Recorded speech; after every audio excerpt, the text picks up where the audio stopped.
KMCH மருத்துவமனை சார்பாக நடைபெற்ற பக்கவாதம் நோய் குறித்த விழிப்புணர்வு மாரத்தான் 18 கிலோமீட்டர் தூரம் நடைபெற்ற இதில் 4000க்கும் மேற்பட்டோர் ஆர்வமுடன் பங்கேற்பு.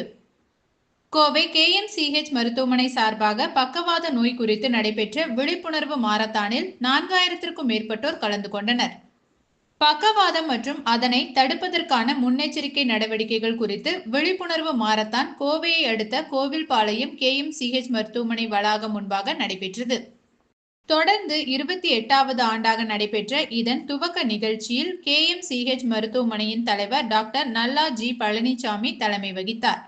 சிறப்பு விருந்தினராக கோவை மாநகராட்சி மேயர் ரங்கநாயகி கலந்து கொண்டு மாரத்தானை துவக்கி வைத்தார்.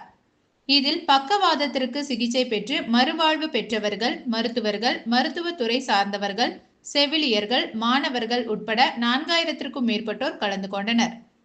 18 கிலோமீட்டர் தொலைவில் நடைபெற்ற இந்த மாரத்தான் கோவில்பாளையம் KMCH மருத்துவமனை முன்பாக துவங்கி அவினாசி சாலை KMCH மருத்துவமனையில் நிறைவு பெற்றது.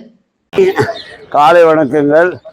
இன்னைக்கு KMCHல எங்களுடைய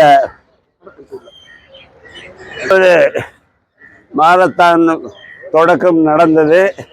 இன்னைக்கு இந்த மாரத்தானுடைய ஒவ்வொரு வருஷம் ஒரு நோக்கம் உண்டு. இந்த வருஷம் நாங்கள் எடுத்துக்கிட்டது ஸ்ட்ரோக் அவேர்னஸ். ஸ்ட்ரோக்குங்கிறது பக்கவாதம் வர்றது தான் அந்த எல்லாத்துக்கும் பெரிய பிரச்சனை. அதை 4 பேர்த்துக்கு தெரியணுங்கிறதுக்காக